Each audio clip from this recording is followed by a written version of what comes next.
Just when you thought the Raiders season was completely over, just when you thought there was absolutely no chance that the Raiders could make the playoffs this year, the Raiders pull off an amazing victory against an NFC West opponent, the Seattle Seahawks, who used to be part of the AFC West back when Rich Gannon was a QB. Josh Jacobs of the Raiders having an amazing game, now holding the record for the most scrimmage yards of any Raiders player in history. If this guy does not get a new contract, then I don't know who deserves one. And the fans talk loads of shit to Jacobs, but he doesn't care because he has a W with him and his team today. And this was a game when everybody counted the Raiders out. This was a game that a lot of people assumed that Geno Smith and the Seattle Seahawks with the health nut, Pete Carroll, would eventually win this game. But the Raiders persevered, and Josh Jacobs has 303 yards from scrimmage. This is insane. He has more yards than most teams have on a weekly basis. And there were moments in this game when we thought, man, the Raiders cannot win this game. Josh McDaniels keeps calling some weird ass play calls on critical downs, and it looks like the Raiders are gonna fall short. But somehow the Raiders persevered, and Josh Jacobs had the home run touchdown at the end of the game. Everybody went absolutely insane, even though it was in Seattle Seahawks territory. And I almost lost my complete mind when Foster Moreau made that touchdown towards the end for the Raiders to tie the game to send it into overtime. Oh, he's gonna be pressured, but he rolls to the right, throws it on the move.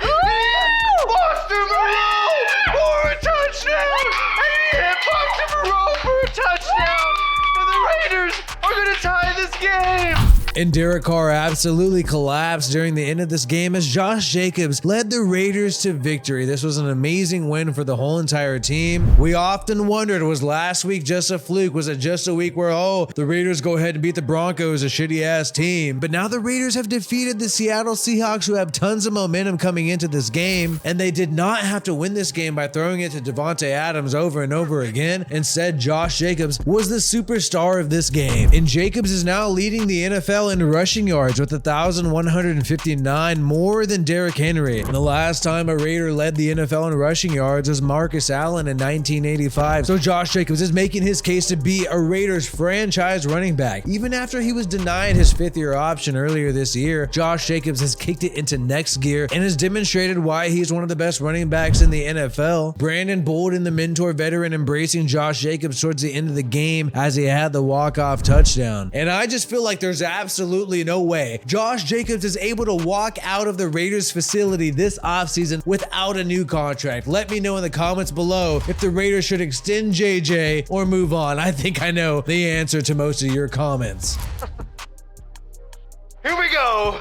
Jacobs has a hole, and Jacobs is off to the distance, and Jacobs has won the game, and Jacobs has won the game in overtime.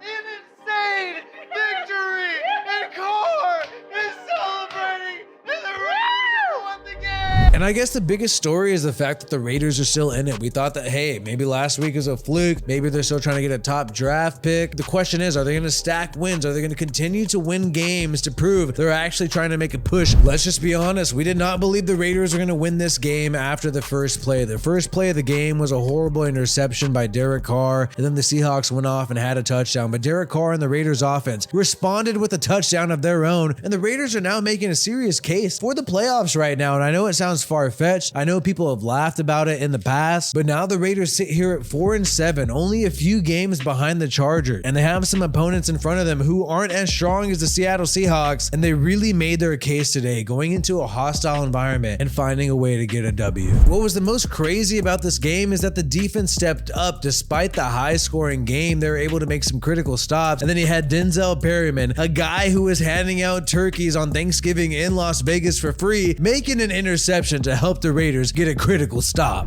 And with this W, the Raiders are in a perfect position to go on a win streak. You're going to play the Chargers while you're at home in Las Vegas, and they haven't looked too hot lately. Then you play the Rams, who have been struggling, and Allen Robinson is actually now placed on IR, and Sean McVay is getting clocked in the head by his own teammates. That's a disaster. And then after that, genius Josh McDaniels is going to play his former employer, the New England Patriots, and you know he knows how Bill Belichick likes to run some things. I think Josh McDaniels McDaniels is going to have the intel to beat the Patriots. Keep in mind, this is at Allegiant Stadium. Then you play the Steelers, who seem to be tanking on Christmas Eve. Then we got the Niners and the Chiefs. I think the Niners and the Chiefs and the Chargers are the toughest opponents for the Raiders so far with these remaining 6 games. But I don't believe you can sit here and tell me the Raiders do not have a shot in these remaining 6 games to make the playoffs. And if they keep playing how they played against the Seattle Seahawks, I don't know how you don't have confidence in this team. Obviously, Josh Jacobs' Madden ratings need to go up after this game. That's what I've heard, but his Madden rating on speed should go up after that. To do it, at the end of the game, to win it, to run that far. I mean, you see running backs get free a lot.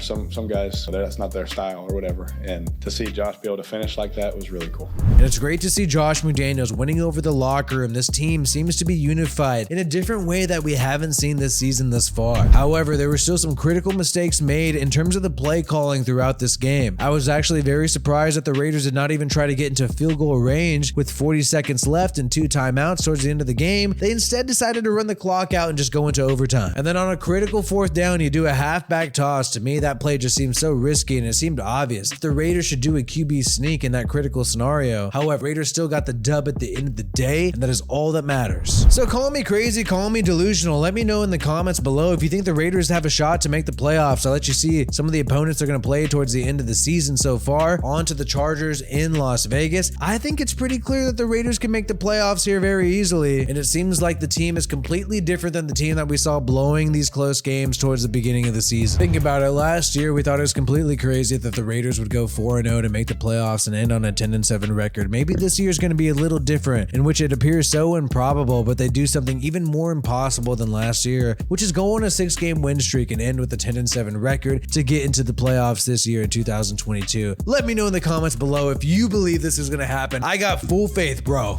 Like this video if you haven't already, and subscribe to this channel for more Raiders content. My name is WiFiWillie. Peace out, and I hope you have a good one.